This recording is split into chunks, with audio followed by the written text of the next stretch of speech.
एक झुंड मोटे नाक वाले डायनासोर जैसे ही जमी हुई नदी पर पहुंचे, उन्होंने पैरों के नीचे बर्फ के टूटने की आवाज सुनी। पांची ने घबराकर अपने साथियों को चेतावनी दी, लेकिन किसी ने भी उसकी बात पर यकीन नहीं किया। यहाँ तक कि सरदार ने भी आगे बढ़ने का आदेश दे दिया। नतीजा ये हुआ कि अगले ही पल हादसा घट गया। बर्फ का गड्ढा अचानक बड़े धमाके के साथ टूट पड़ा और उसके बाद पूरी की पूरी बर्फ की परत ढहने लगी। सबसे आगे खड़े सरदार ने तुरंत आगे भागने का हुक्म दिया, लेकिन पीछे वाले साथियों के लिए यह बेहद निराशाजनक था। जीवन मरण की इस घड़ी में पांची ने सरदार का आदेश न मानकर पीछे की ओर भागने का फैसला किया और बाकी सदस्यों को भी अपने साथ ले गया, क्योंकि पांची जानता था कि पीछे की ओर की बर्फ कहीं ज्यादा मजबूत है। मगर किनारा बहुत तंग होने की वजह से वहां भीड़ लग गई और कई साथियों के पास निकलने का रास्ता नहीं बचा। ऐसे अफरातफरी भरे माहौल में पांची का दिमाग बेहद शांत था। रास्ता देखते ही उसने पूरी ताकत से सामने खड़े एक बड़े पेड़ को गिरा दिया। फिर बाकी मोटे नाक वाले डायनासोर की मदद से जल्दी ही पहाड़ पर चढ़ने का रास्ता बना लिया गया। इस तरह सबकी जान बच गई। लेकिन यह दृश्य देखकर दूसरी ओर खड़े सरदार का गुस्सा भड़क उठा। उसे लगा कि उसकी सत्ता को खुली चुनौती दी गई है और इसके लिए पांची ही जिम्मेदार है। मगर पूरे झुंड की जिंदगी दांव पर लगी थी, इसलिए पांची ने उसकी परवाह नहीं की और पहाड़ की चोटी की ओर बढ़ता गया। इससे सरदार के मन में बदला लेने की आग भड़क उठी। जब पांची और उसके साथी जंगल की ओर बढ़े तो सरदार ने उनका रास्ता रोक लिया। कभी उसका सगा भाई रहा सरदार अब पांची से घृणा करने लगा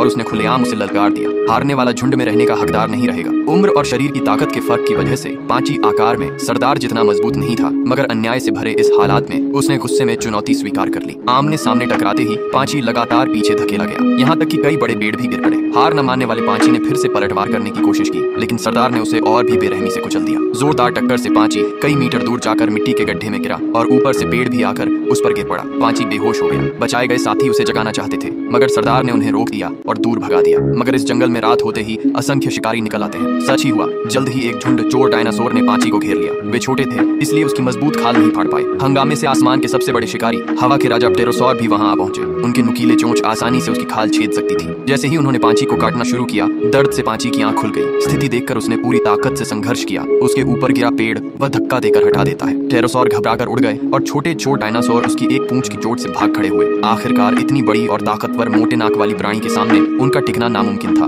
होश में आते ही पांची ने आराम करने के बजाय अपने झुंड की ओर लौटकर फिर से चुनौती देने का फैसला किया।